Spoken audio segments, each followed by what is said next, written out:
Hey you guys, this episode of The Read is being brought to you by Squarespace, where you can turn any of your great ideas into a reality online. Squarespace makes it easier than ever to launch a website that's all about your passion or your talents or your interests or whatever's on your mind, honestly. And they've got tons and tons of different templates and designs so your website can look unique and fresh and modern and not only easy to use, but they've got 24/7 customer support that's always there to help you if you get confused. So go to squarespace.com/read for a free trial. And when you're ready to launch, use the offer code READ to save 10% off your first purchase of a site or a domain. Let them know we said hello, and let's move on.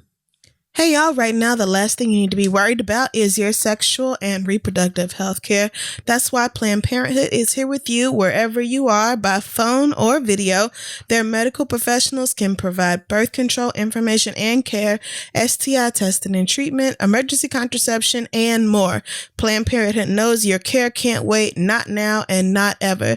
So go ahead and book a telehealth appointment with a Planned Parenthood doctor or nurse today and learn more at plannedparenthood.org/telehealth. Again, plannedparenthood.org/telehealth. Check them out. All right, let's start the show.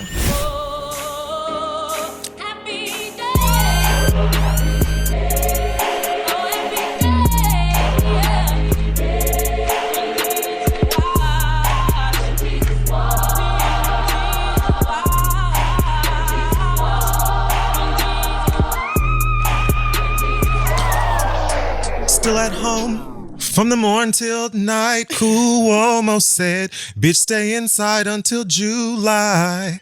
But Andrew, please, we feel the warmth of the sun. The girls just wanna have brunch. Oh, the girls just wanna have. That's all we really want. Yes. Some brunch. When the corona is done, the girls and gays wanna have brunch. Oh, the girls just wanna have brunch. Woo, amen. We do. We miss it. Those were the days. Yeah. We didn't know how good we had it back then. We used to make fun of brunch. Wow. We were spoiled. Yes. Look who got the last fucking laugh, though. The Lord. Yeah. Welcome back to the podcast. Always, yes. I am Kim Coles. And I am Chloe Bailey, and this is The Read. Thank you for coming back. Thank you for welcoming yourselves back for another week That's right. of our nonsense. And we're going to keep it real regular this week. The huge, starting with Black Excellence. This week it's going to some fancy cooking mofos in the Detroit area. Chef Maxell Hardy of Coop Caribbean Fusion, according to thegrio.com, linked up with Horatio Williams Foundation to feed families living in shelters all around Detroit. And not only did he lend his cooking culinary talents to this cause, but also linked up with other restaurants and chefs around the city, including places like the Block Detroit, Cuzzo's Chicken and Waffles, Bangkok 96, and literally so many others. So shout out to Black folks in Detroit, helping other people out, Amen. Using your talents and your gifts to do great things for people in this bullshit time we're living in. So shout out to y'all. Yes, yes, yes. With that said, we can move on into our pop culture segment. It is called Scary Tops to Bottom in the Dark. And this week, Scariest of all. we are coming fresh off of another versus battle. This last one that just took place on the weekend was Nelly versus Ludacris. We spoke about this. Right, yes. That did happen. Yes, Von Dutch Fest did happen. And I didn't tune in. I mean, I clicked on when it had just started, because I just happened to have been on my phone when it began. And I was like, okay, let me go and check in. But it was too early. They hadn't even connected yet. They were still trying to figure out how to work it. It's so crazy. Like, this is like the 7th one. Like, I don't know how many of these niggas have done, and motherfuckers still don't know how to, like, pin a comment or share. I mean, that's no shade. I don't know how to do that shit either, but I don't want to. So there's... Yeah, like, that's that. Yeah. I mean, it looked like Ludacris and his team tried. Like, it looked like they went through the effort of, like, making sure the sound was ready and Wi-Fi was stable and all that. Once Nelly got there, like, I can't handle it if the connection is so bad that it makes me wish I wasn't here. So I didn't stick around for too long because Nelly kept having, like, AV issues and all this. But yeah, they said he was reporting live from Metro PCS. I asked him that see, after it was done. I knew niggas was not gonna be kind. Right. I was like, hey y'all, so how was Iniche Palooza? And they were like, no, I asked who won. And they told me that Luda won by a landslide, including some R. Kelly apologist ass or R. Kelly sympathizing comments he made. Something I guess he said about R. Kelly. He loves R. Kelly, but he wouldn't have him around his kids or something. I don't know. Whatever comment that could have not been said. Why did that need to be said? What I don't know. The point Again, of that, niggas? There. I'm guessing it was something that R. Kelly wrote, produced, or featured on that was played. I don't know. But he was there with his fro and his right triangle shaped sideburns. And it just sounds like everyone had a decent time. So congratulations. Yeah. They're currently trying to figure out who is going to be the next one. You know, Swizz Beatz and Timbaland are like the dean of Instagram versus deans. I don't even know what you would, whatever. But they're like facilitating these battles and apparently are looking around. I've seen, what have I seen thrown out lately?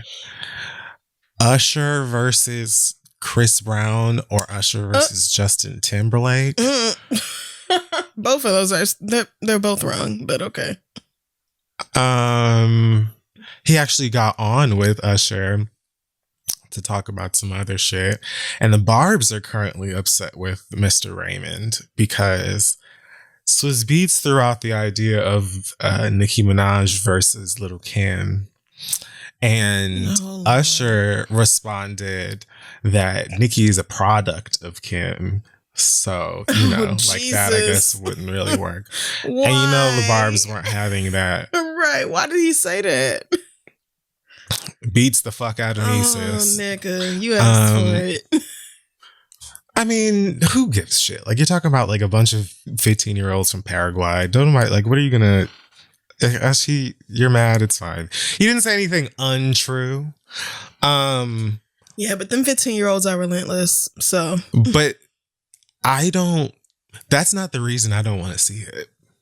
I mean, I guess it's part of it. You know, like, they're not peers. Kim and Nicki aren't really peers. Yeah, I don't think not so in my either. eyes.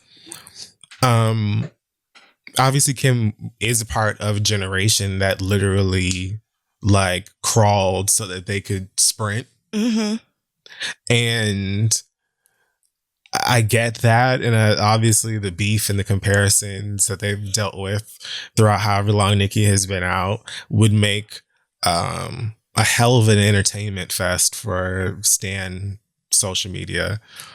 But most of the time, these are A, people who have been out longer, and B, people who have like been out sort of alongside one another. Yes, exactly. And also hopefully have some sense of respect for one another's catalog. It's important. That's when it's fun. First of all, Nicki and Lil Kim would never even agree to it. I doubt either one of them would want to do it. And it just wouldn't make any fucking sense. I don't think that Nicki has anybody to do a versus thing with. Most of her career, she was kind of uncontested. If she's going to do it, she would have to do it against a guy, I think. And I don't even know who that guy would be.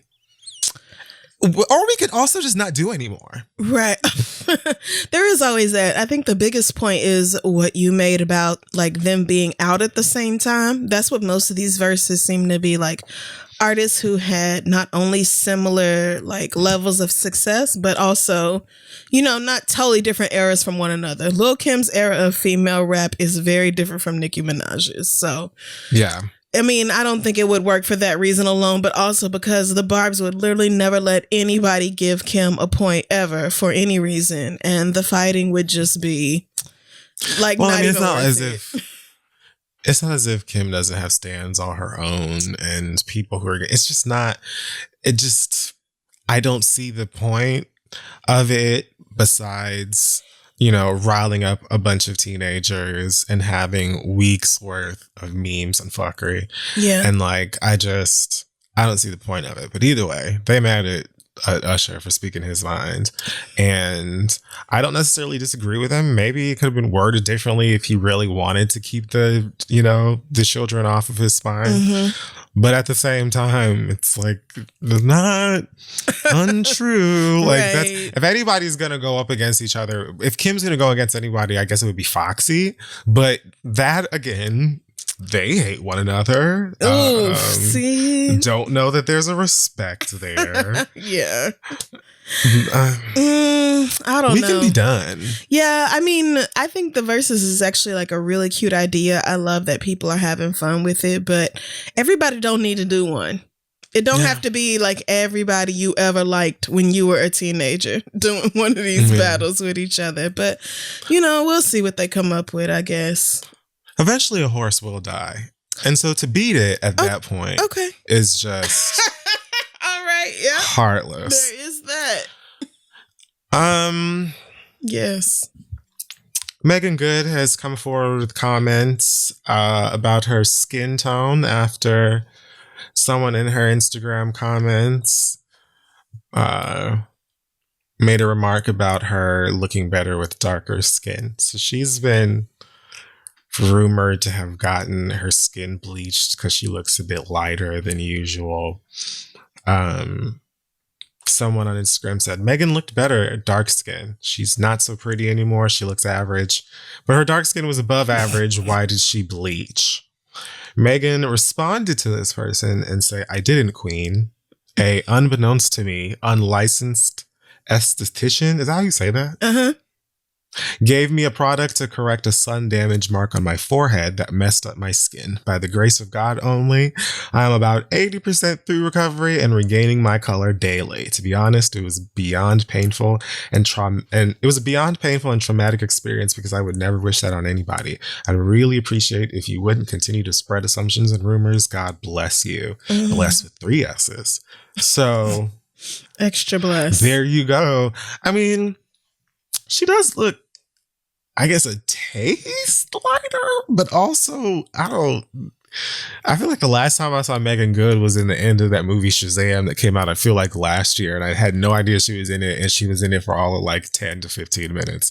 And she just looked like Megan Good there. And on her Instagram now, she just looked like Megan Good to me. So I don't really know how the bleaching works. Like she does look a taste lighter maybe, but she don't look like some other people who've gotten their skin bleached that be coming out looking like Slender Man, because please, that is like when it's giving what's going. And I know that some people do have situations where they have like they're trying to like work on their pigmentation or correct like, you know, color damage or sun damage and things happen or whatever, but a lot of the girls aren't buying what Miss Megan is selling in terms of her skin color. Personally, I'm just like, sweetie, love the skin that you're in. And if you want your skin to be a bit more on the Lisa Bonet side of things. No, ma'am. Nope. I would ask why. And then allow you to live your motherfucking business. Yeah. You know what I mean? Yeah. I'm on her Instagram now and I don't really see where she looks visibly like lighter or darker than any other time I've ever seen her. She's always just been like, I don't know, this same general, not super light, but also vague. I mean, obviously not dark either. So, right. yeah, I guess I don't see whatever the big ass deal is. Like, I would not have been able to notice that something had happened to her in the first place.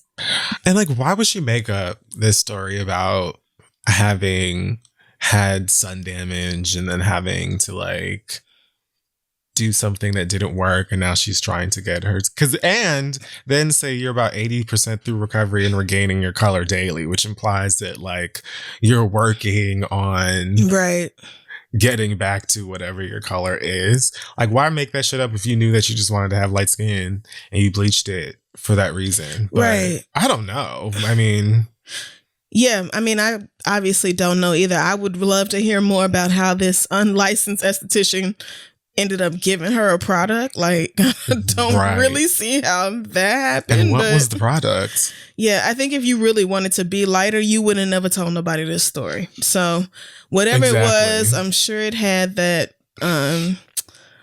what's always in all them products, whatever that skin safe bleach is. It probably had that shit in it. I don't know what what you're talking about at all. Oh my God. It's yes. I didn't know there was a thing. Well, I mean, I wouldn't, when I say skin safe, I mean like not Clorox. Yeah, that makes sense. It's formulated for skincare products, but I don't remember what that stuff is called. Hydroquinone, something like that. I don't know. At the end of the day, we are just very triggered by this kind of stuff. Yeah. Because we just have the longest fucking history with dark-skinned people being treated like not even trash, not even mud. You know what I mean? Yeah. Just being, to this day, even by our own people, spoken about and treated like we're ugly or we're cute for a dark-skinned person, because you know they usually ain't, and all that other stuff. So I get like the disappointment and frustration in people when they assume things and stuff like that. But at the same time, like, I don't know if Megan Good is a liar or not, but I know this is a thing that happens for people sometimes. So it's kind of like, what do you do? Right. You know, it is what it is. If she's not your daughter or sister or cousin, and you can't actually pick up the phone and be like, bitch, I know you ain't out here bleaching, then, I mean, right. I guess you could just get to just have your opinion, whatever. Am I almost done? Ooh, I mean, there's not a lot of things going on when, you know, everything is shut the fuck down, so I wouldn't be shocked. So, a sex tape featuring an alleged Kevin Gates leaked online a few days ago and has had people who are interested in it bugging. Apparently Kevin Gates has talked big game about how athletic, agile, and aggressive he gets in the bedroom.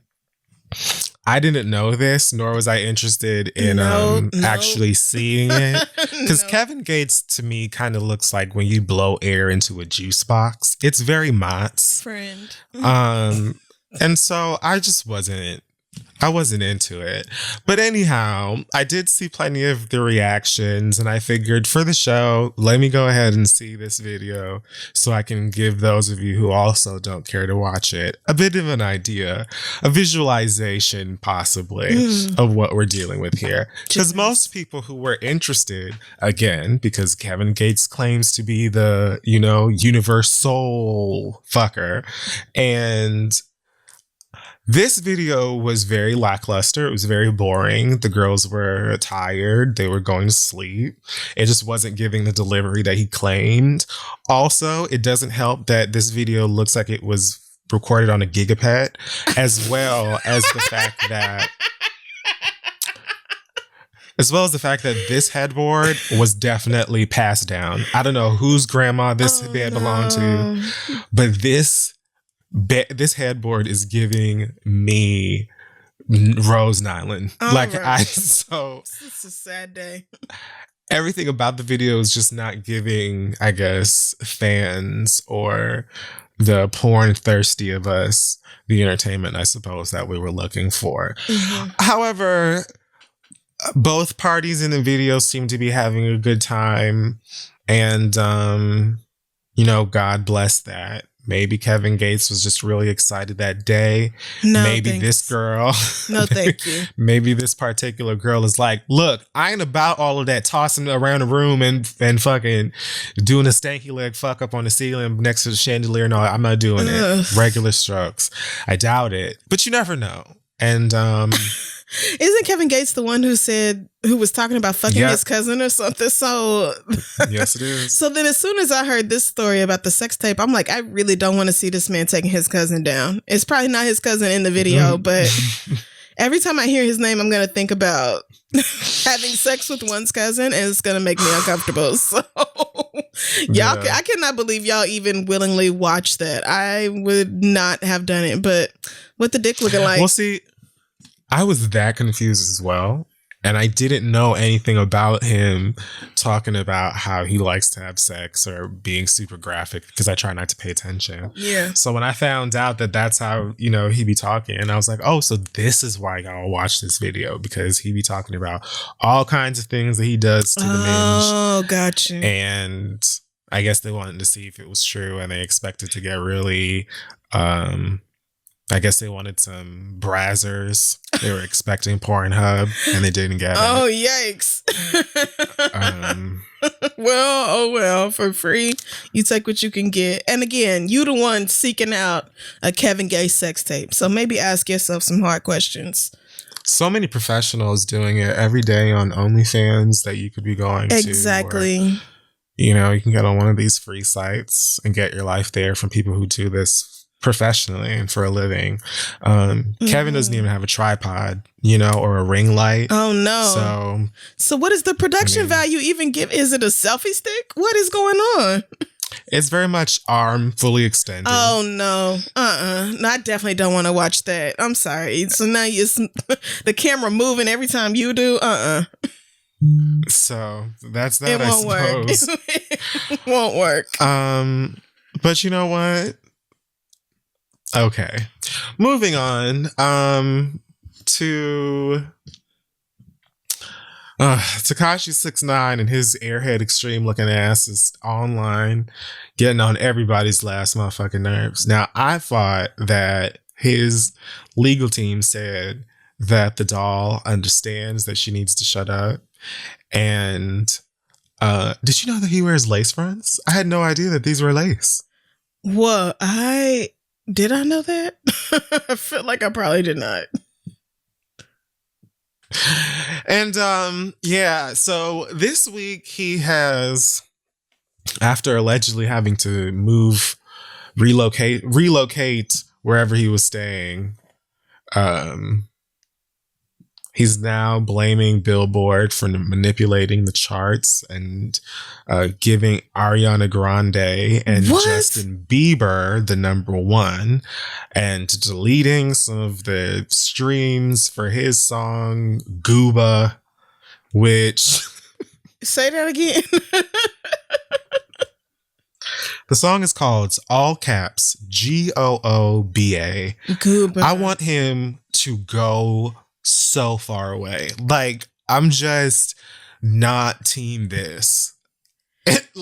And I don't even care about the whole snitching thing, because the other thing that he was involved in is trolling Snoop Dogg, because I guess he's like ranting about how he snitched and he still came home and has this huge record, and a lot of other rappers snitched too, and one of the people he's throwing out there is Snoop Dogg, and he's like posting videos where he's sitting in front of the TV in like with his fucking eating, I don't know what the fuck it was, like eating and legs crossed and watching some documentary or movie with Suge Knight claiming that Snoop Dogg and other people are informants and just being shady with it.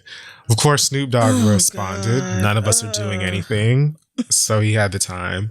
I just want to play a piece. Hopefully you can. Oh, it was a video. Yeah, it's a video response that Snoop Dogg gave. And let me move the microphone. There's funny. Just a particular way that West Coast niggas say bitch that, and I love that word. I don't care. You do. And it just set me. So I wonder if like it's... Go and do your shit. out my way, bitch. Okay, I wasn't ready for that. Bitch. Like, what? I thought it was going to be more drawn out than that. That was like, you really can't stand He threw in a couple funky dog head bitches too, because if you ask Gail, that's one of his favorite. You know how he is about dog head bitches. I can't believe Tekashi 6ix9ine is somehow more annoying than he was before he went to prison. It has like the opposite effect on white people. How are you more irritating now? Okay, so starting with Sleeves and Biebs, they're bigger stars than you. They're huge pop stars with rabid fans. It makes no surprise to me that they were number one. It is a huge surprise to me that you charted in the top 5, top 10. Yes. Top anything, 20. right. Yeah. I would have never guessed. So I don't understand why you can't just count your blessings that you are not only not in prison, but that you got away so quickly and that you are even still permitted to make music, that you have a video at all, that you have a chain and whatever else. Like, get that lace braided and stop and leave us. They told us you were going to leave us alone. They said that. Yeah. They said that. They almost so did they need promised to go it. to jail? So what is it that we need to do? Because I'm so exhausted. And why are you out here fucking antagonizing everybody that you can think of? Don't nobody give... Sweetie, as I said last week, you're a spectacle. Like you're a clown, like a jester. You're an attraction. Right, at the show. Thank you. So, of course, you're going to garner viewership because people look at you. You literally have rainbow hair, Pennywise. Leave us alone. An actual real life clown. Yes, please do. Last but not least, Lil Boosie and his Hamburglar face ass was on Instagram. Higher than satellites. This nigga, man. Where this may be it for me and Boosie. I think I might be done. I'm really done with this nigga. With the discussion and all. So he was on here and I'm talking about stilts. Like, hi. And speaking at length, bragging even that he has been getting his sons and nephews laid by grown women since they were in the ages of 12 and 13, teaching them how to put on condoms at 9, 10, talking about their underage genitalia and being braggadocious about getting grown women that he claims he also slept with to do the same thing to children. I know Zaya Wade's group chat was so lit. Like, I know Zaya was like, I know this nigga was not talking about me and my daddy. He sure was. And then bragging about this. Wow. Like, sir, this is actual criminal activity. Can we just start right there? Like, these are felonies that you're describing right now on Instagram. Do you know that? This is illegal. It's wrong on top of that. Like, how Boosie been a problem. Boosie been saying stupid shit. Like, but 16-year-old me would have never thought that 37-year-old me would feel this way about Boosie Badass. Like, I just would have never thought this nigga would have fallen off the way he has with me personally. I'm just, like, I don't know, fed up and grossed out all at once with this nigga. I'm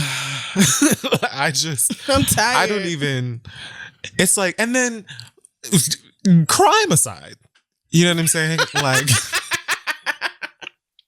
crime aside, the way that he was talking about them and their bodies was just so, my ghast is flabbered. I can't understand. I can't make sense. And it's like, mostly laughs and LMAOs and people who are fans that don't. I mean, these are children you're traumatizing right now. This is not 9-10 years old putting on condoms. Nigga, what? Having grown women do sexual things to them? Like, people would be rightfully outraged if he was talking about this with his daughters. It would be like, nigga, the fuck is wrong with you having this grown man come in here and handle your little girl? Like, it's every part of it is wrong. But for some reason, niggas congratulate each other or be like, damn, I wish my daddy would have did that for me. And it's like, you wish you would have been traumatized sexually at a very young age, because this is not a good thing, my nigga. Like, these are still children, even though they're little boys. I know it's hard for y'all to understand, but it's still a violation. It's still fucking wrong. Ugh. I'm not shocked. I'm barely even moved out of my spot because it's Boosie. Well, we're talking about a nigga with a song called They Dykin'. So, of course. I mean, and I do love that song, but no more. It's a classic. No more. I'm so done with Boosie and his clear, obvious obsession with dick. Yep. This man is so phallic obsessed. Say it. It's like, obvious. I just don't get it. It was when I first got out of jail. Let me be realistic. But it was at some jail stint, probably the longest one, where he came out and was just like obsessed with dicks and anal sex and talking about, niggas fucking each other in the ass and all this. And it's like, okay, I understand you just got out, but is this maybe I wish I had that free porn that I used to have right in front of my face? Because how is it that you can't let this go? Like, are you really still this obsessed about gay people or what you think is gay activity or whatever else? But he couldn't even just leave like the ignorance there. It couldn't be just, you being fucking dumb and saying stupid shit about gay niggas or prison or whatever else. You had to extend that into literally traumatizing your own children. Like, I hope somebody called the goddamn police, because this is take them fucking kids. It was bad enough last year when we saw that video or whatever of his icebox. Remember that? And it wasn't nothing but fucking juicy juice and a bunch of processed. I have no idea what you're talking about. Yes, you do. It was like video. It was a video of Boosie's house or whatever, and a video of the icebox, and it was full of bullshit. I mean, absolutely packed. Pantry jam packed with dumb shit. It looked like an 8-year-old went food shopping for the whole fucking family. I can't believe you don't remember this.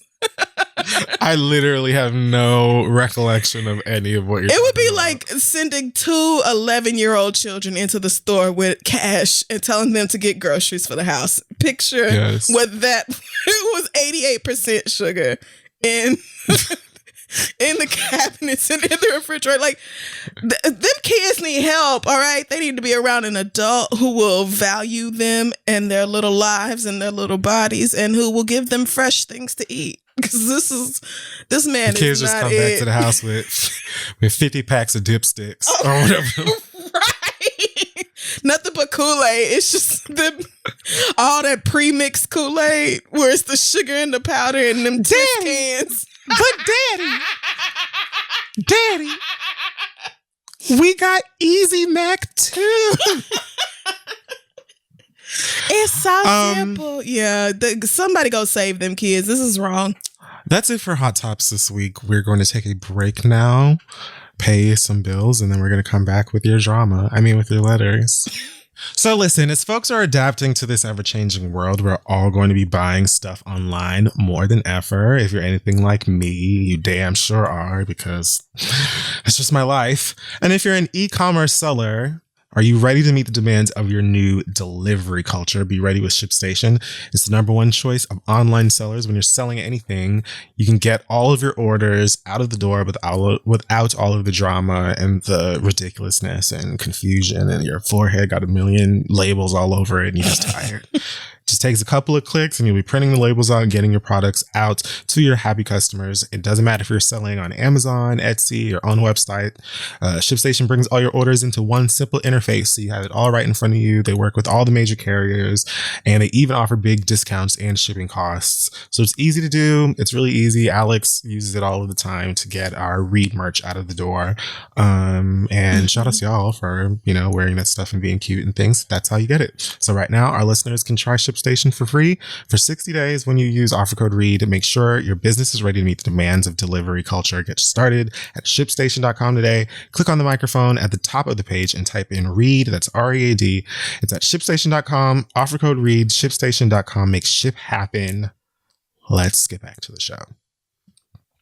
Okay, so it's time now for your listener letters. That's right. Send your questions to asktheread@gmail.com, because this week the listener letters are brought to you by P&G Royal Oils. Y'all know how much I love that hair care line. Go check them out. But let's dive right into the mess, friend. Let's start here with M. And M says, M like Emily, says... Like many other people right now, I'm struggling.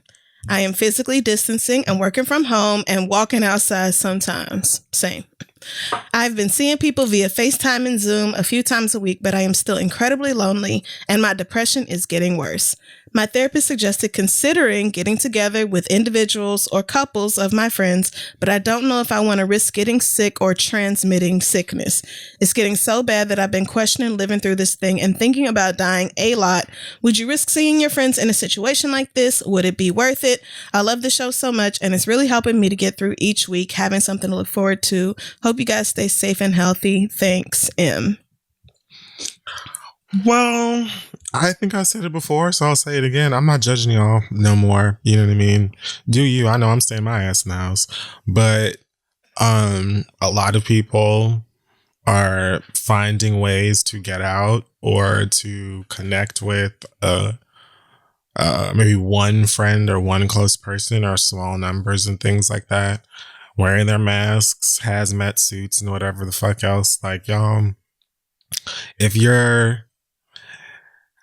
it's your life or going to like link up with 1 to 2 friends and staying, reasonably distant from one another when you do, then girl, go for it. I don't really know at this point. It's like, unfortunately, we don't have the leadership that one requires in this kind of a time. So we don't really have an understanding of really how anything's going. So it's kind of like the country, to me, it feels like they're slowly pulling off the Band-Aid of a cut that we got yesterday. Like trying to see if it's healed. And then the Band-Aid can't go back on because once you take a Band-Aid off, it's just a wrap. Exactly.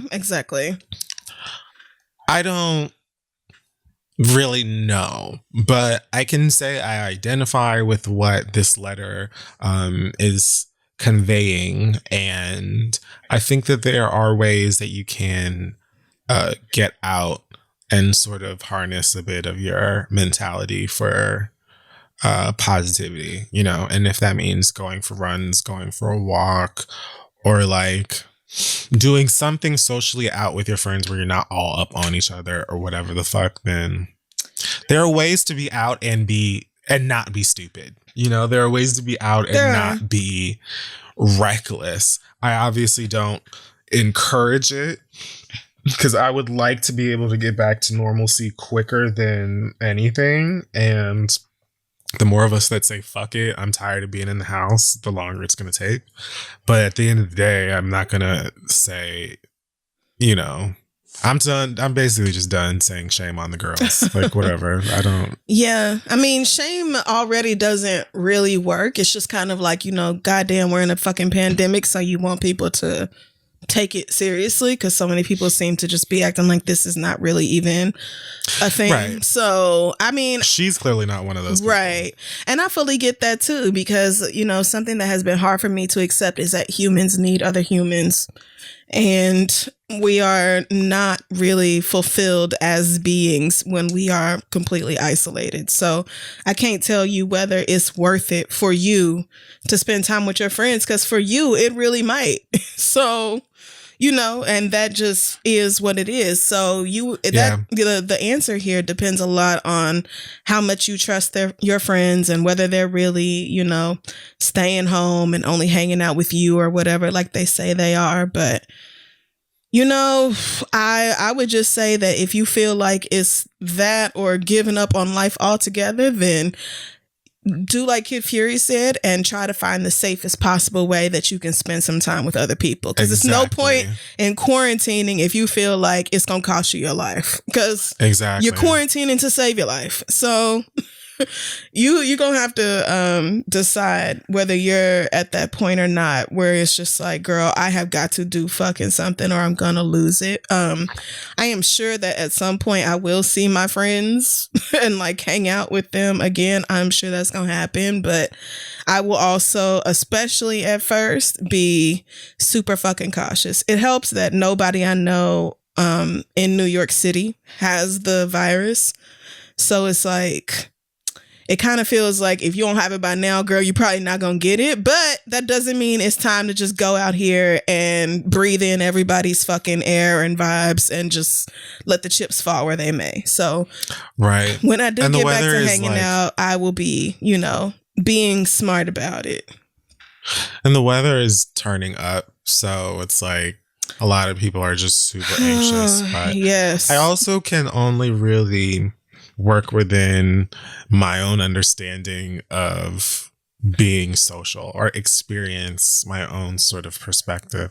I don't have a problem spending the majority of my time at the house because that's what I do all the time anyway. But even myself, I have moments where I'm affected, as I've said, just by the mere fact that things are just restricted across the board. There are things I would like to have done to my place, things I want to like get or fix or get rid of, or like just little stuff that I want to do even within the bubble of my home is conflicted because I can't get things to move around. Certain stuff isn't open. I can't go here and get that, or blah, blah, blah. And so that is a frustration all its own. And like, although I do spend most of my time at home, I don't never go out. So I'm still affected by the fact that I haven't like seen friends or had a hug or anything like that in a long ass time at this point. So I'm only imagining, like I try to empathize as much as I can, or at least consider different perspectives. As an introvert, I, feel what I just said, but I know that there are people who really feel safest or feel most like comfortable when they are out. Like there are people who just chill at the fucking coffee shop and they just people watch, and like that brings them peace of mind. And there are people who, live in the fucking gym and that's their lifestyle and that's what makes them feel whole and whatnot. And so people who like really, really finds maybe their escapism and being out and being social are really fucked up right now. My escapism is totes and video games. Yep. Let me tell you something. Same. And I just got another VR headset, so I've been playing some Beat Saber and a whole bunch of other. I don't even live here anymore. I'm in a virtual reality world. So like, you know what I mean? Oh man. But other people find escape in like going and being social with their friends and bike riding together and like having brunch and whatever the fuck. And so I get that, but I would say again, hold on if you can just a little bit longer and like try to find ways to find peace and make sense of what's going on in your home. Sometimes your mind is just racing a million miles a minute and it's hard to really be forced to kind of be in tune with what's going in your mind because you can't do shit else or go nowhere else to sort of, so your head is just going a million miles a fucking minute and it's maddening. I understand. So Yeah. if you can still stay at home and like suffer along with the rest of us for a taste longer, that's what I encourage. But like Crystal said, if it's between your life or the streets, try to find the safest possible way to go out with maybe a friend or two. Because remember, this government don't give one fuck about you. And they will absolutely let your ass expire and not think twice about it. So you have to be looking out for yourself in a way that you cannot trust, the government to do. So. And others. And others, correct. You really have to. It's a time where we need each other, but so many people are, I don't want to say trash, but the word is really trash.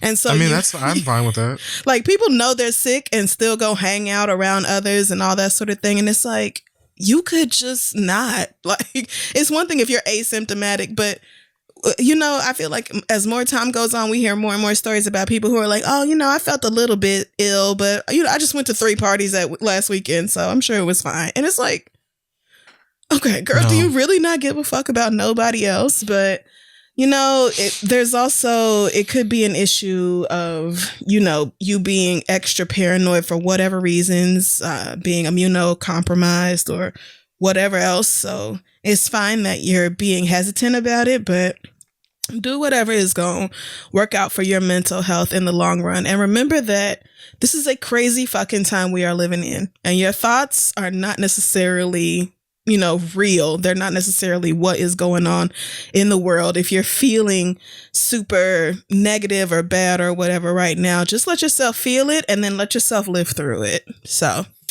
best of luck to you. Let's move on. Our next question comes from Deanna, who says, I'm in the process of compiling videos of my sister's friends saying happy birthday to her because we're in quarantine and, naturally her birthday sucks.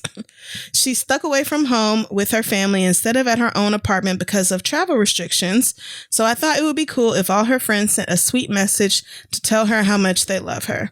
There were 2 people whose numbers I couldn't get from other friends, so I made up a reason to go in her phone. Okay, sounds like you just told us the made up reason. Oh, what? No, wait. See, she gave her sister a fake.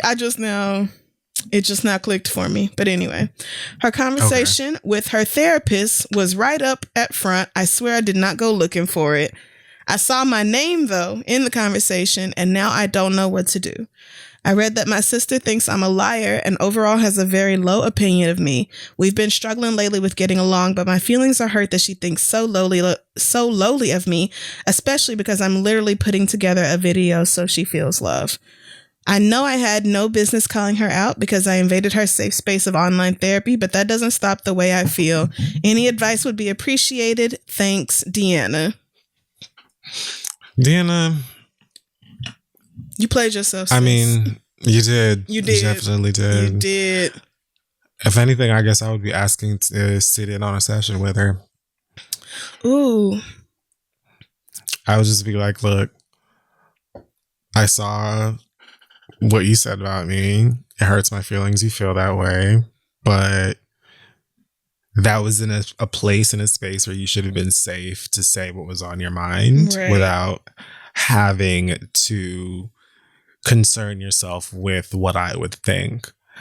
And I think that if possible, you should see if you can sit in on a session with her to sort of unpack why she feels the way that she feels and sort of come to hopefully an understanding of what's going on, because you don't sound like a liar or bad sister or whatever.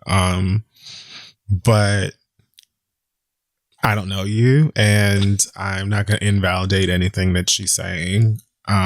But I really feel like the only helpful thing at this point, just in my opinion, would be to try to talk to someone who can mediate together. Obviously, she's going to be pissed that you know, saw her things. So it's like coming at her in a defensive way about anything she said first. To me, you just setting yourself up for failure because you should have never seen it. Yeah. Should have never seen it. So I think if anything, you should just be like, I'm sorry that I saw this. I really shouldn't have invaded your privacy. You should have been able to say this stuff without me knowing or whatever. And I really want us to work on this because it hurts me that you feel this way. Yeah. And that's it. That's what I would do. That is really mature of you, because I did not even think of that. I immediately went to, that's what you get for going through her fucking therapy app. And I mean, that's fair too. And so, I think as soon as I read this, I thought, well, you just need to fucking handle it, like on your own or whatever. But what you're saying makes a lot of sense, and also takes into account that I'm sure Deanna, has feelings, and the quarantine is making every situation 100 times more stressful than it would have been without the fucking virus. Everything.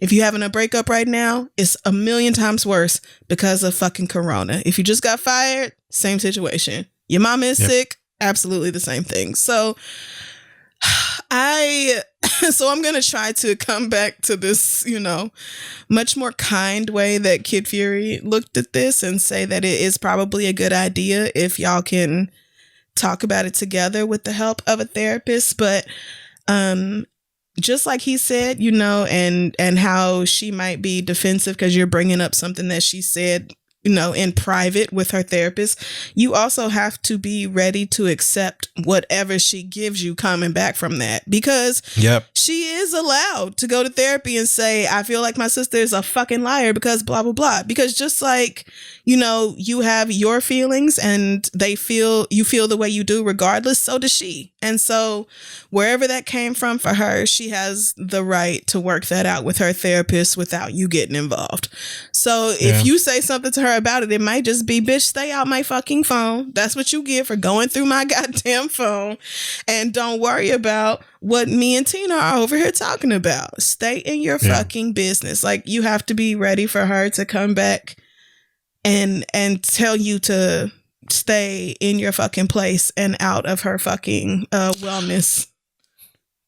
Yeah, but at the same time, I think that it's completely fair of you to take full responsibility for the fact that you shouldn't have been into her phone, but also attempt to find a resolution in the issue. Because I wouldn't want for my sister to think lowly of me. I'm, assuming that she doesn't want to feel like you're a liar or feel negatively about you either. Otherwise, why even bring it the fuck up? Right. So I would at least want to do something about this, I guess, strained relationship or whatever that I didn't even know about. I would want to try to fix it. If that means that, if your sister is like, I'm pissed at you for even seeing that shit, I need you to back the fuck off for a minute, give her that space. Because again, you're wrong.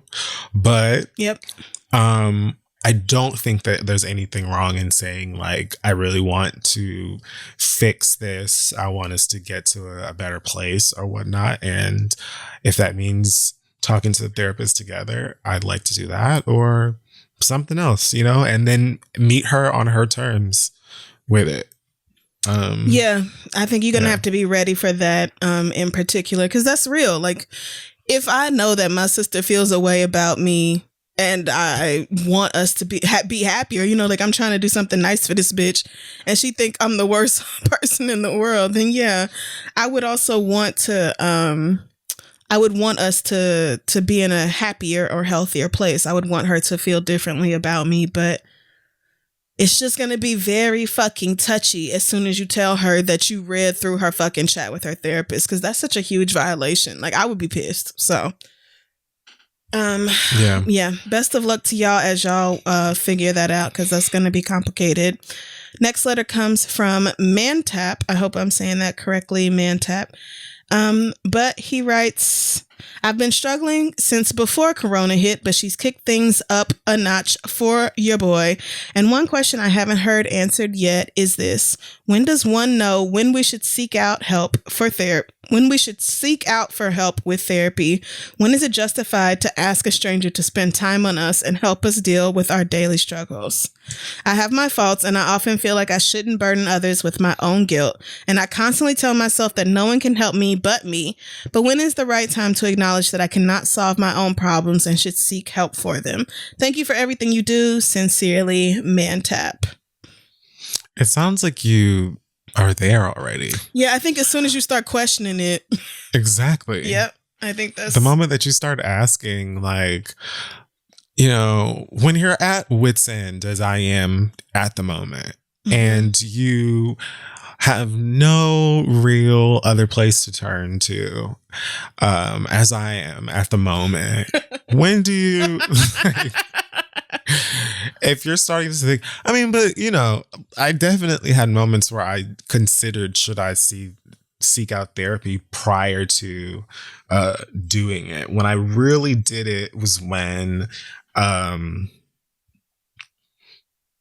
was just, I felt like I could not lie to myself or convince myself anymore at that point that I could do it alone. Like I knew at that point that like my mental health was completely out of my own hands, and that if I didn't speak to someone, something drastic was probably going to take place.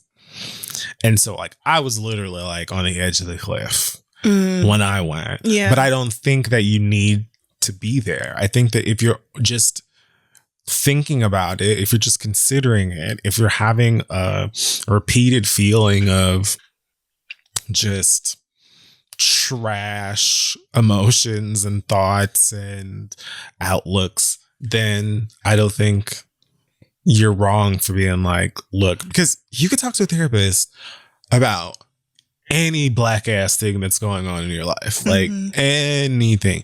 You could be going through a breakup. I want to talk to a therapist. Boom. That's what they're there for. You could have just lost your job. Boom. That's what a therapist is there for.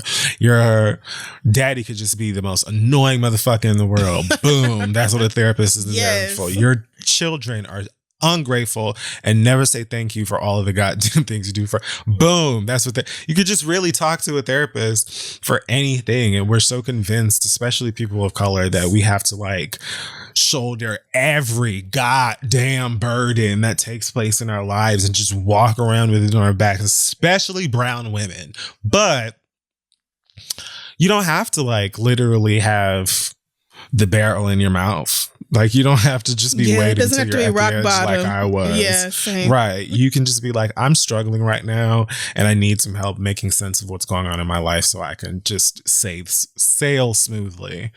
Yeah. So yeah, I feel like now is probably the fine time for you to start looking up someone to talk to.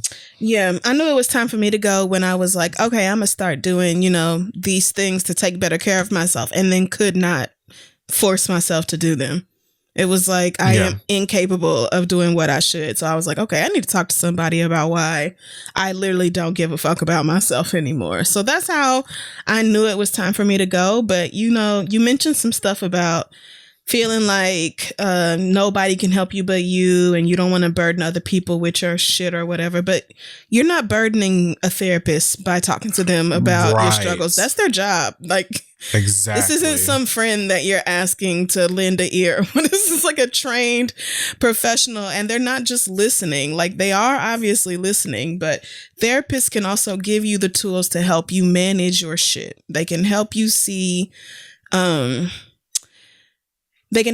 where you struggle in ways that you maybe haven't ever really been able to identify for yourself, or they can help put words to things that you've never been able to name before in your own life. Exactly.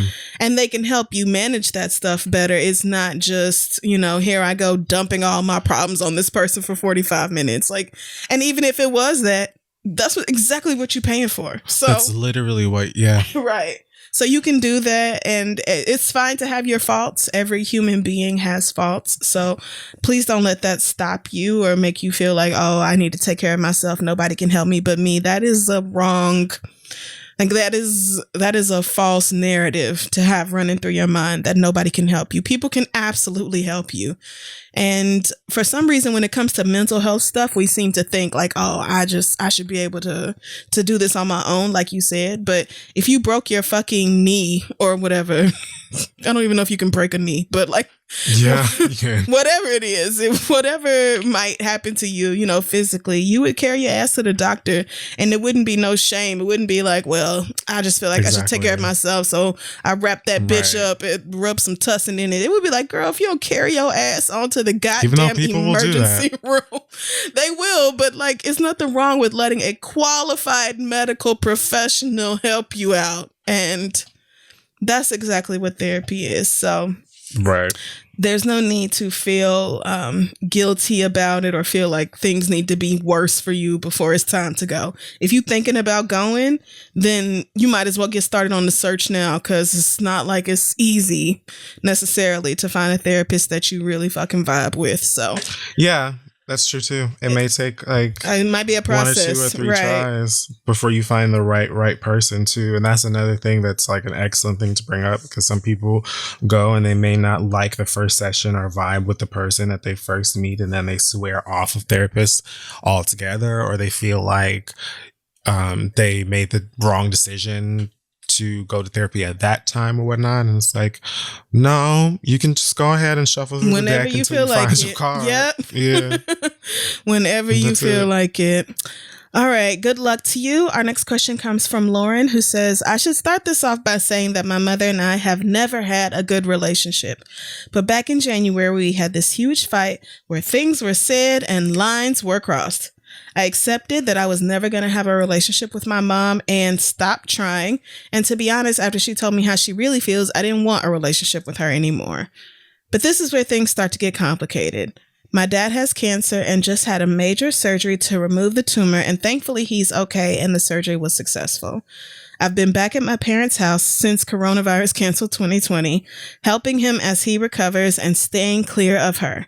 Maybe it's the cancer or my grandmother telling my mom how she can be a better mom, but it seems as though my mother has had some change of heart. She started asking me to go on walks with her, and if she sees me working on something, she pretends to be interested and asks questions. I've already decided that I'm done with her, so although I'm not disrespectful, I keep the conversations short and formal.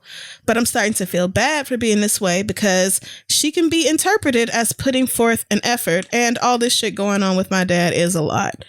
But still, my mother has not apologized for this fight that we had or for trying to turn certain family members against me. She, in fact, doubled down on opinions of me during our reunion episode. Okay. I like the way you said reunion episode. I'm going to assume she is like talking about the fact that they are having conversations again and just doing a play off of the housewives or whatever. But yeah, my therapist thinks that I need to let go and forgive her. She told me that I should accept the olive branch that my mom is seemingly giving and work on rebuilding our relationship. I'm trying to use my father as motivation to do this, but I honestly am not past being uninvited to her funeral, and I don't want to accept her back into my life. What would you do if you were uninvited to her funeral? Yeah, I'm guessing that's one of the things her mother said. Like, don't come to my funeral. When I die, don't come to my funeral. Jesus. That is some dramatic black parent bullshit right there. Like, calm But it's down, also like, girl. But it's also like, what are you gonna do if I do? You're right. You're gonna come back, woo, haunt me, bitch. So you gonna hop out the casket and be like, bitch, I told you to get your ass off of the lot. Like, what do you? What would y'all do? Okay. Yeah. What would y'all do if you were in my shoes? Love you. Stay queer, Lauren. I'm sensitive when it comes to family, so I would have been there and just been like, all right, I'm just vibe out with this. Let's just move forward. I will forgive and remember. And yes, forgive and remember is important. And that's going to be that, let it go. She's making an attempt. Obviously, like she mentioned, or like you mentioned,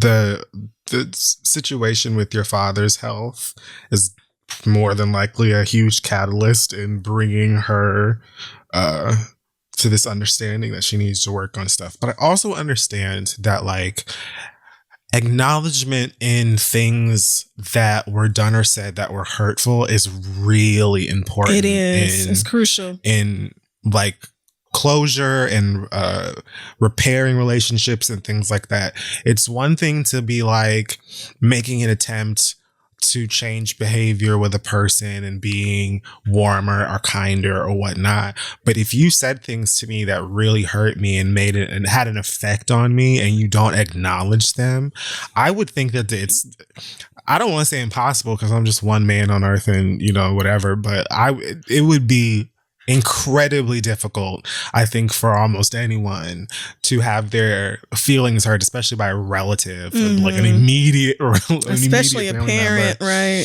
Right. And then them not even acknowledge it, apologize for it, try to make amends. All of the, the walks and the kind words and things like that, that's great. But I do understand like wanting an apology or even just an acknowledgement that you were hurt in the things that were said. I doubt if y'all were arguing and really throwing out jabs that what she said she meant. I'm certain that this funeral comment was not something she was dead serious about. It sounds like something that you would say when you are just pissed.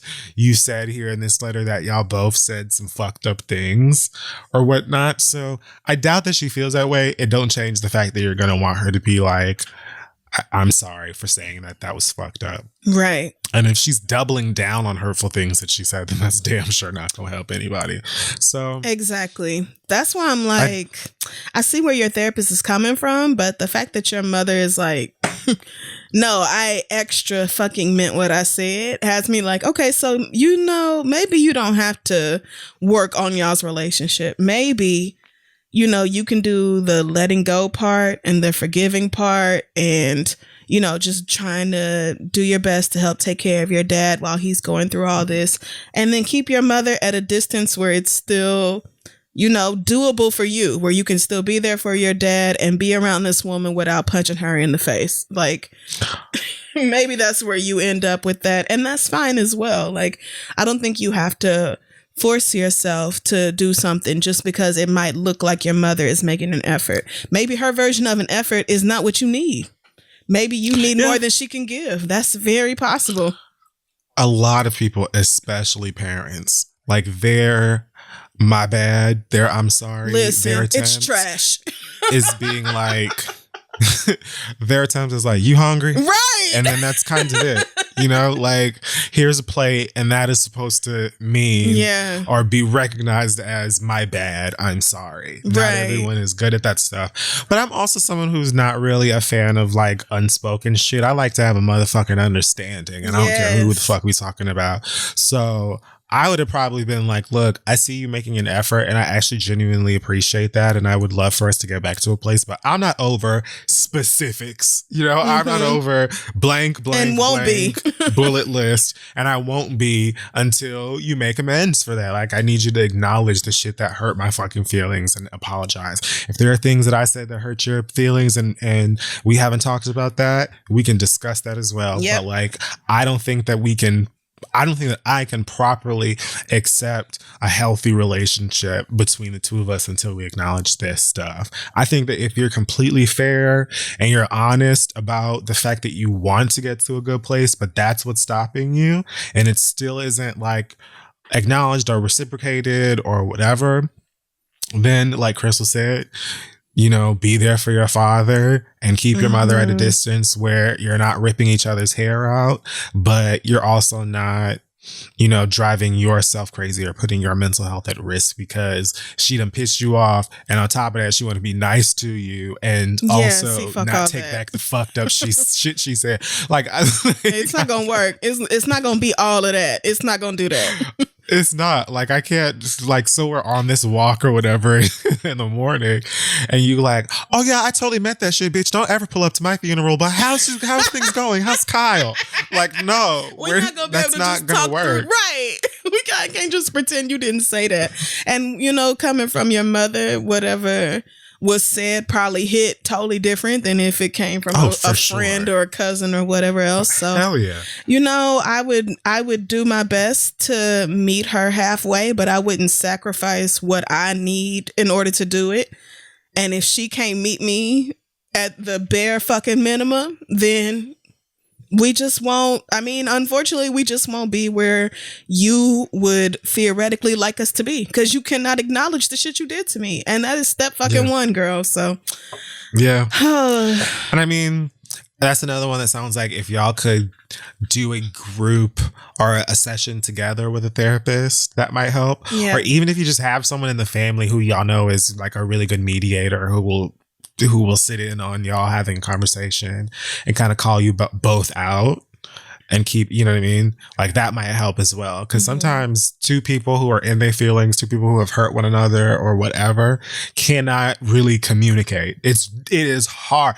It is hard sometimes to come out of your own ego, to come out of your own pain and just accept the facts that are on the table and communicates. It's really hard to put that shit to the side sometimes and just pour your heart out, because, you know, your hurt, your scorn, your resentment won't always allow you to be that vulnerable. So sometimes it helps to have someone in the middle who will be like, all right, I know that you don't mean this, or this is not the time to say that, or whatever, or just this is how that person feels. Obviously, y'all feel like blank.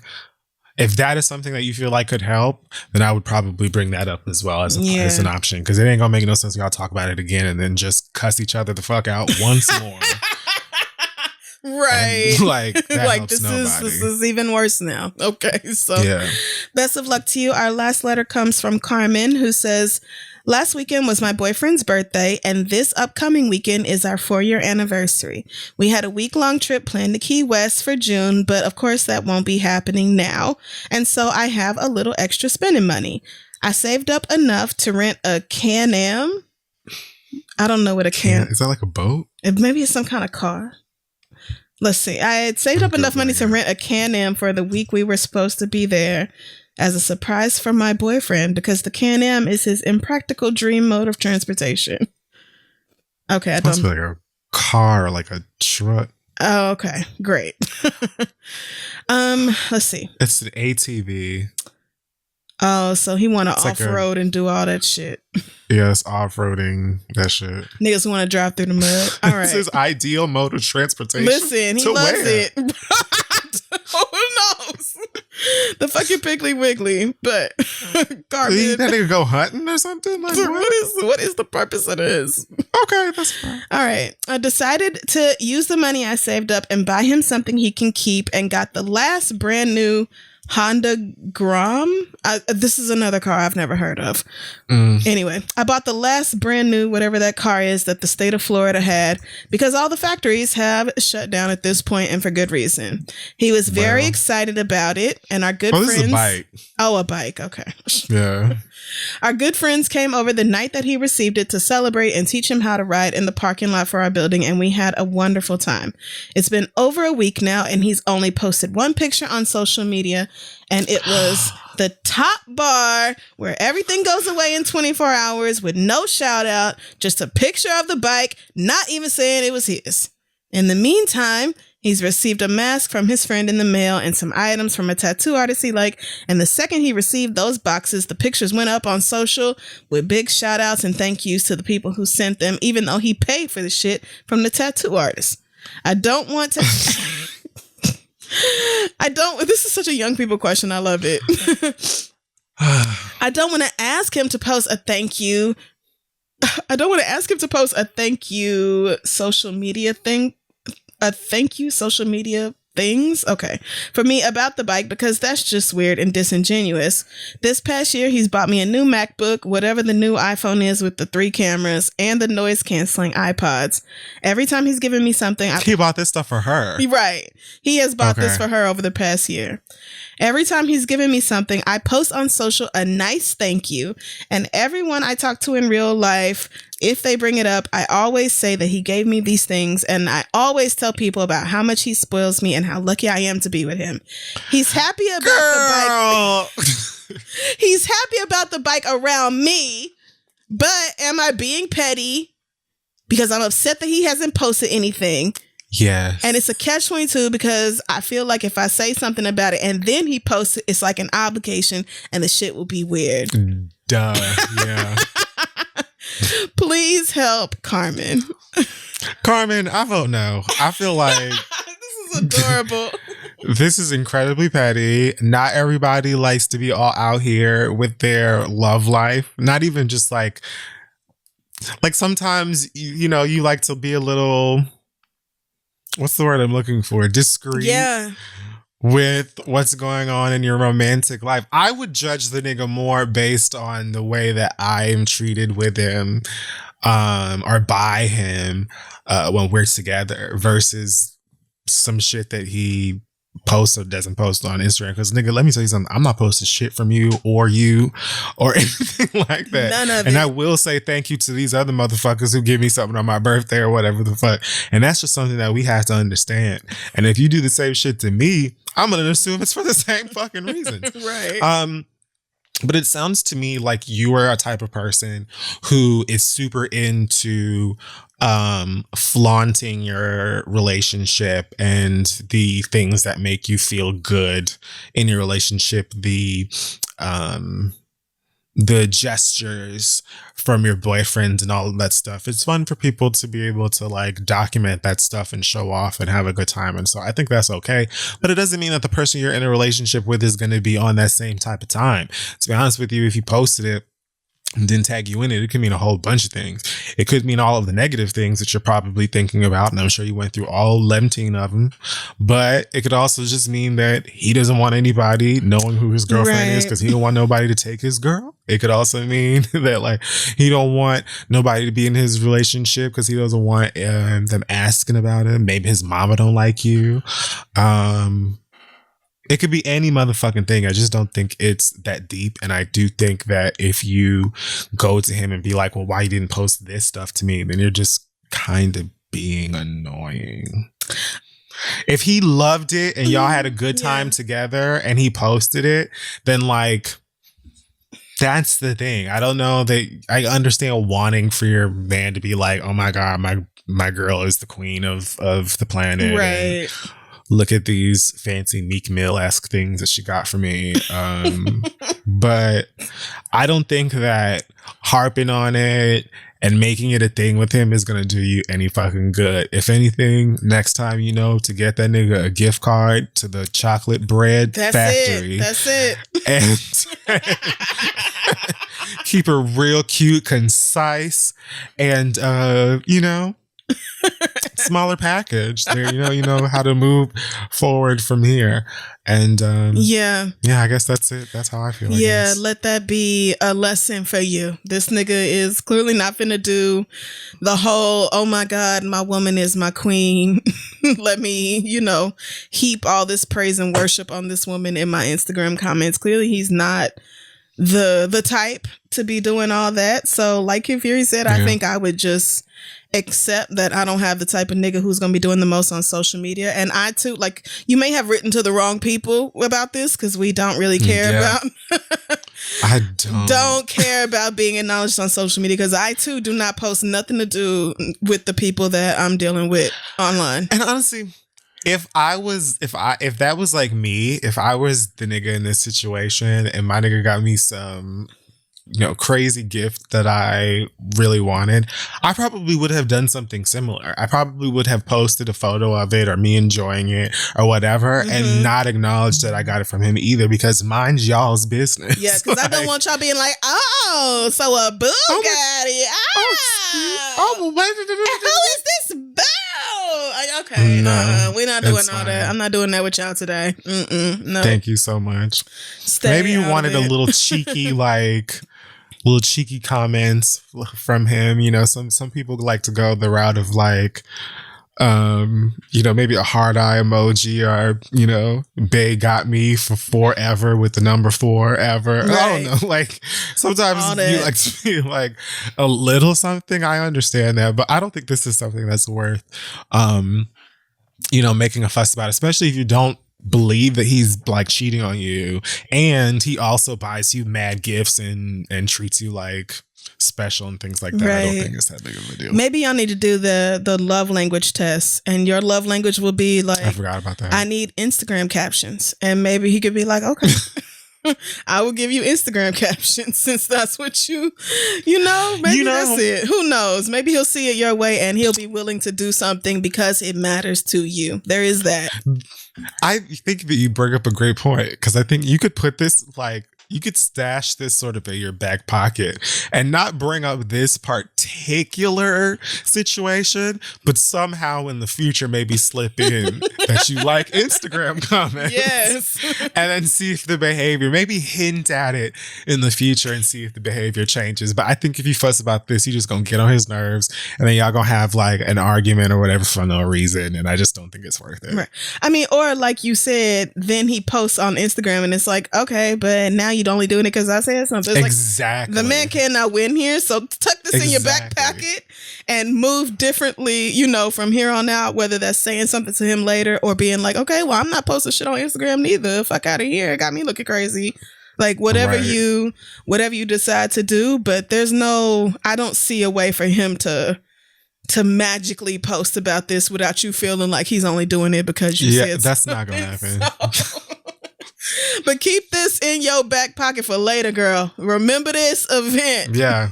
Don't hold it against him because it's not like he's doing something wrong necessarily. But just remember this when it comes time for giving gifts and all that. When it comes time for posting shit online, you remember how this shit made you feel. Because isn't that what dating man is about? Yes, it is. It is about whether you give me nice things and show other people how much I mean to you. That is exactly what dating man is about. I meant it was all about holding stuff in your back pocket and really throwing it on the table when it's... You got to be tactical with when you read these niggas. Just be like, I'm not coming at you now. Oh, but the next time we get into it, I've got ammunition and I'm taking you down. Lord, this sounds like some shit my aunties would say. 100%. Like, girl, come here. Let me tell you how you need to go on and finesse this right here. I'm going to show you how you can turn this into a tennis bracelet. Just watch. Listen. Well, there you go. My Aunt Skeeter don't play, but that's another story for another day. Let's wrap up. I can only aspire to be like her. Aunt Skeeter do not play. But anyway, that wraps up the questions this week. Again, the listener letters were brought to you by Royal Oils from Head and Shoulders. The line makes it easy to keep your hair and scalp moisturized and healthy. I love it so much. You can find out why when you go to Walmart. Pick up all the products in their collection at Walmart stores or on walmart.com. All right, let's take a quick break and we'll be right back.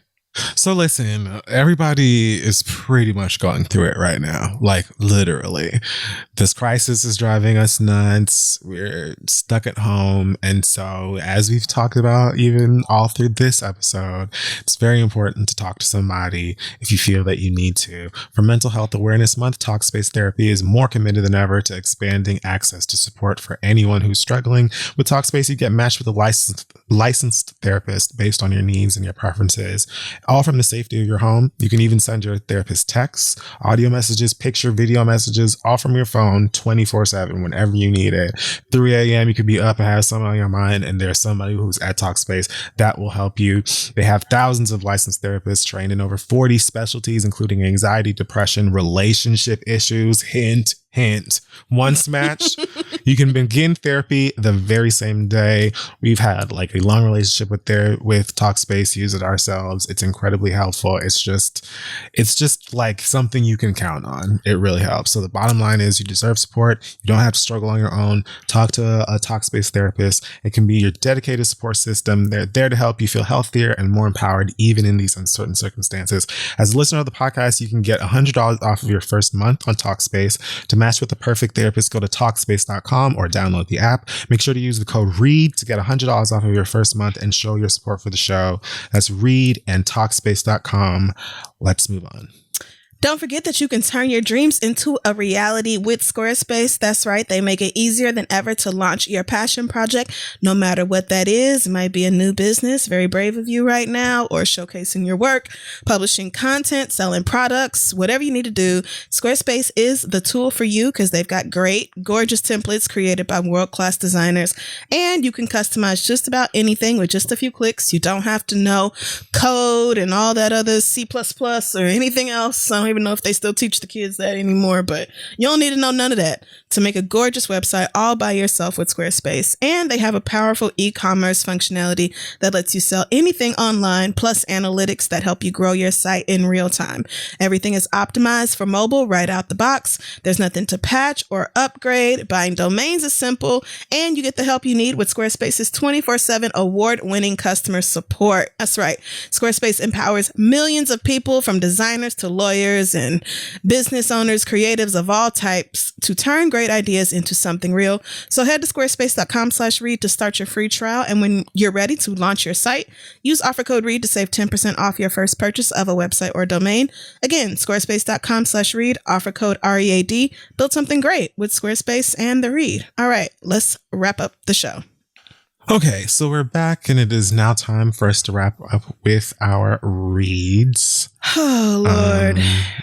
You can go if you want. Yeah, I don't have much to say this week. Again, I am barely fucking hanging in there, but last week I wanted to talk about this, and I'm sorry that I didn't. The story of Breonna Taylor out of Louisville, Kentucky. Were you going to talk about the same thing? Because I was going to touch on it, but it's fine. I feel like you'll do. I mean, I just, the thing about this is that you have heard us talking about this sort of thing 1 trillion fucking times. And I'm actually tired of the bare fucking minimum being something that niggas basically have to celebrate, because we can't ever expect that we will actually get real justice or anything else along those lines. So if you haven't heard the story, Breonna Taylor is a 26-year-old in Kentucky who died when police ran up in her fucking house and let off a whole bunch of goddamn rounds.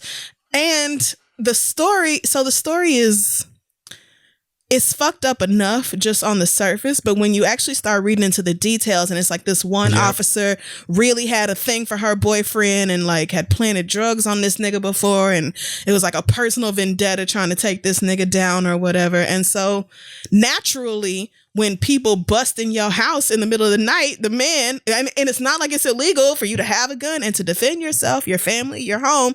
So when he let off one shot and hit an officer in the fucking leg, they returned with like 20 fucking rounds. And so Breonna, who didn't have shit to do with shit, not one fucking thing to do with any of it, is gone. And, you know, good luck, I would say, with actually getting the police in Kentucky, just like with the Ahmaud story out of Georgia. Did you mention that this was in March? I don't think I did. I don't think I mentioned. Yes. This happened in March. Yes, exactly. This happened in March. And I think they only just now decided to do like an internal investigation. It's like, when y'all shoot and kill fucking civilians, why is an investigation not automatically what's going on? Because you don't actually give a shit about niggas. And we know that. So right. It's just very fucking sad. Naturally, the media has started going into, well, Breonna Taylor was also not the angel you may have thought. She quit her job. And it's like, wait, what? So I actually saw a fucking story from one of the local news outlets in Louisville talking about how Breonna had resigned from her job last year or something, and her records were marked as she couldn't be hired back, but there weren't any notes as to why and all this. And it's like, who the fuck cares? How does that have anything to do with this? Are y'all trying to make this woman a criminal now? Everything. Like, oh, so she wasn't working at this one spot. She was working at another spot. And it's like, okay, so you're not going to get me to say, oh, well, this black woman deserved for the police to run up in her house and murder her in cold fucking blood because of whatever bullshit. Like, it has nothing to do with nothing. So, yeah, these assholes shot this woman 8 times, and my heart is broken for her family. I hate that this is the sort of thing that, I mean, unfortunately, it's the sort of heartbreaking story that black families, black people have had to deal with since this country began. And I hope that she gets the justice she deserves. But true justice would be, you know, maybe y'all just not running up in somebody's apartment at 1 a.m. in the first goddamn place. Can you please just let black people live? Right. Like, You just ran up in somebody's house at 1 a.m. and one officer got shot in the leg and y'all decided it needed 20 fucking rounds? Like, what? You came in here. You bothered me. I'm licensed to carry a gun. It's the middle of the night and you just busted into my fucking house. Yes. Of course I'm shooting, bitch. Of course I'm shooting. Because white people are fucking crazy. Hell yeah, I'm shooting. They were looking for a reason. They probably wanted to kill her boyfriend and she was just unfortunate collateral damage. But Breonna, I'm so sorry. I'm sorry that this is the world we live in. I'm sorry that this is the country that we have. You deserved better, and I pray your family gets the peace that they deserve, because this is just some bullshit. Fuck you mean. Yeah. Fuck you mean, dog. And then trying to smear her name afterwards. Like, no, they did the same thing with that young man in Dallas. The one that the police officer accidentally broke into his apartment and killed him. They did the same thing. Well, he wasn't great either, you guys. He got a B in social studies when he was 12. And it's like, Black people deserve to live. Please leave us alone. Yeah. Amen. That's it. Well, for me this week, the only other thing I was going to read, or person I wanted to read, is myself. What? So listen up, me. Oh Lord. You getting on my damn nerves. You are driving me up the wall. Leave me alone. Okay. I deserve to be happy. I deserve to live my life. I deserve to be proud of the hard work that I have put in and how hard I have worked, as well as to enjoy the fruits of my labor. And I am frankly tired of me being my inner saboteur and constantly making myself feel like garbage. So get off of my back, leave me be, and figure out a way to get Link's hair done, because she's looking feral and her attitude stinks. So if something could be done about that, that would be great. And that's it. That's all I have. You need to be nicer to yourself. Like, you need to be more gentle, more patient, all that shit, friend. It's a fucking pandemic going on. So whatever you're mad at, like, you just need to give yourself some fucking grace.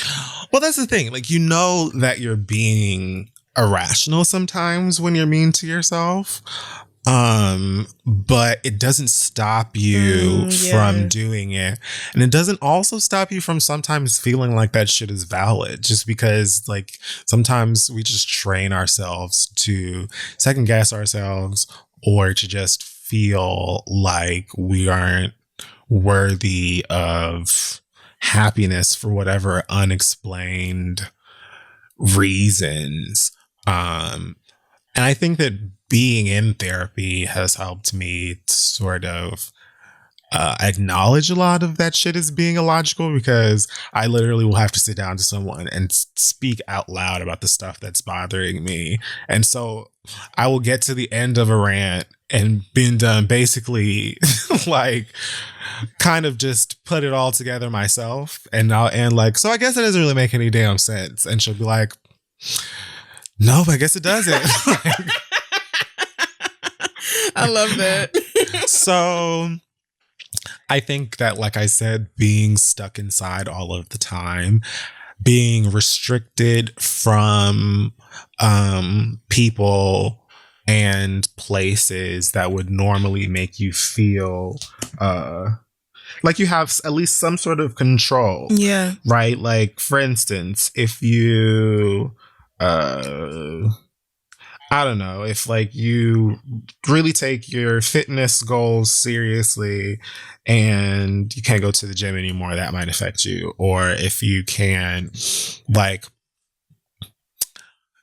if you have people around you that sort of help you to to kind of acknowledge who you are and how important you are to folks around you and all that kind of stuff.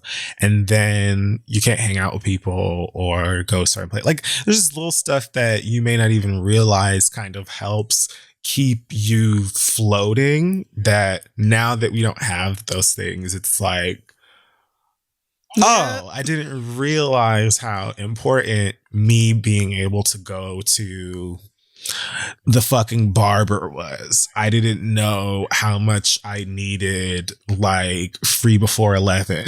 I didn't know that like the strip club really keeps me from being irritable. I don't know. Whatever.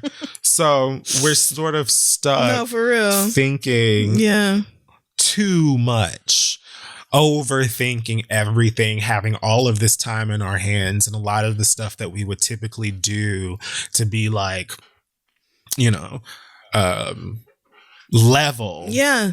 We can't really do them, or the way that we do them is compromised. I really liked going to the gym. It felt like, and I was not near where I wanted to be in terms of looks, but I like working out because it requires discipline and focus and stuff like that I feel like I lack sometimes. And it's really hard for me to do it at home.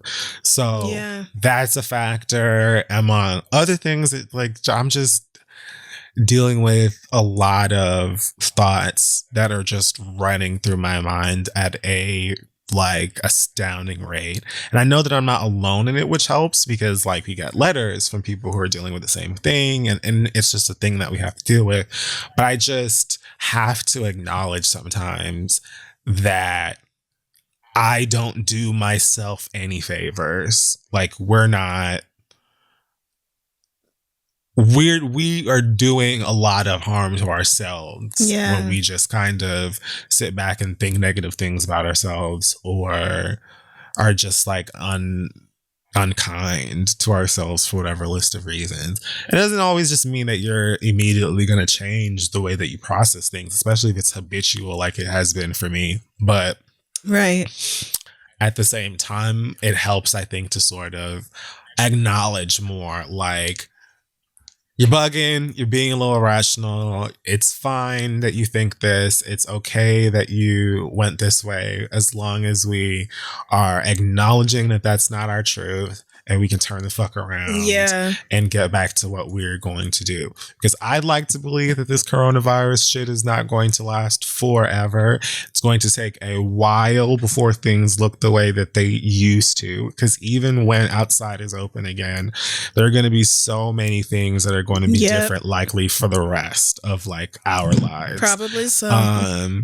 Things are just not going to look very different. The way that we're going to talk about this when it's all like we're still in it, so like a lot of the stuff when we're out of it is still going to be affected by it and shit like that. So I don't know, I'm just trying to be more patient and real with myself, and like acknowledge that it's fucked up and it's totally okay to be, because like I've even had people around me who are like now dealing with stuff I've dealt with pre-Rona, which is like depression and just being cooped up in the house and not being able to go anywhere and lacking the motivation of even getting up and washing your own ass and all that kind of stuff. Like people are in that shit right now because they're fucked up behind this, and I totally get it. But I'm like, not everybody realizes that it's like okay not just to feel that way, but it's okay to feel like trash, because shit is trash right now. And you don't do yourself any favors when you're putting pressure on yourself to not feel like trash, or putting pressure on yourself to like do a whole bunch of shit that you have to figure out how to do now any goddamn way because you can't do it the way that you used to. It is perfectly okay to sit in your bed for 12 hours and eat bugles and watch Veronica Mars on Hulu or some shit. Like, it's perfectly okay to do that shit for a day, my nigga, because guess what? The list of things that you can do right now totes short. Tiny. Not much. Not much on there, girl. And at the same time, we're all going through some fucked up shit, and it's not. We're like so many of us, especially Black people, we equate productivity to like, what word am I looking for? It's like not just like health, but like like we look at like productivity as a responsibility that we have in order to like be the people that we're supposed to be and shit like that. And so if a day goes by that you didn't like trim the fucking hedges or finish balancing your checkbooks, does anybody even still do that? I don't know what the fuck I'm talking about anymore. They might. Like if we like, we are so mean to ourselves sometimes for like sitting back in our feelings. Yeah. That's fine. It's totally okay to just sit back and feel your feels, even if they're not good, as long as you're at least trying to make sense of them and coming up with ideas of what you can do to fix that shit in the future. Yeah. But yeah, like, I just be driving myself crazy thinking unkind things about myself. And I find that now I have to make a habit out of being like, oh, girl, shut up. And feed the damn dog and take the bitch outside. Yeah. Your worth is not tied into however many assignments you got done in one day or whatever. Like, if you didn't do the things you were, quote unquote, supposed to do that day, you know, it just depends on how important those things are as to whether that's really going to be an issue for you. But first and foremost, you have to take care of yourself. Again, these are crazy fucking times. And I have definitely had moments, especially over the past few weeks, where I catch myself because I'm just like dragging me unrelentlessly. Yeah. And I have to be like, okay, bitch, I see where you coming from, but also not too much on my bitch because we're going through a fucking pandemic. So just be easy with the way you talk about my girl. So yeah, that's pretty much it. Yeah. I don't know. I'm still a work in progress on a lot of things, and I'm also doing stuff that I really like to do, and we literally also run a business. Yep. So that is hard. So it's a lot, and sometimes you just feel like, you know, eating some ice cream in your bed and watching whatever you feel like streaming, and that's fucking fine. And if you do that shit for 3, 4, 5 back-to-back days right now, guess what? Can't blame it's you. Okay. Yep. Fine if your fucking cousins and your ex or your auntie or whatever are all, you know, doing their jumping jacks and shit in the living room every fucking Monday or whatever. Like, if your thing right now that is making you feel level and peace is chilling, then great. And it's just not fair. It's not rational. It's not sensible for you to beat yourself up over a whole bunch of nothing because you can't put your thoughts or whatever to the use that you are used to. Like, it just doesn't make any fucking sense. And again, I say all of this and I will likely still read myself down before I go to bed tonight. But I back that shit up with also like, shut the fuck up. And then again, my dog looks at me like, why do I live here? Can somebody please come get me? That's it. I'm surprised Link has not come to you with a list of demands like, I need my nails done. Something has got to happen with this hair. She put both paws on my hand today while I was on the computer, and I felt as though she was trying to say to me, "Look at these. Look at my fucking What are we hands. going to do here?" I'm disgusted. Like, my nails have never so looked this crazy. You're going to have to do something. She going to lose it. And the dog place is open. Like, the place I take her is open and stuff like that. But I'm just not. Yeah. I'm going to wait just a little bit longer, girl. You're a Yorkie. They be having long ass hair anyway. Sure.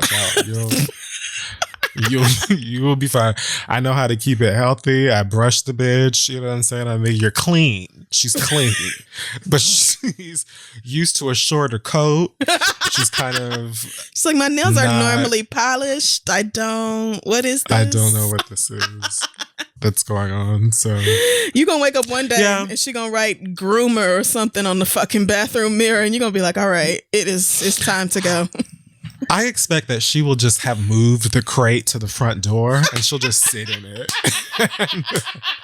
And she'll just sit in and be like, Take whenever me you want to just put me outside. out. Yes. Like, I'm done. I'm over it. Having a pet is so much work.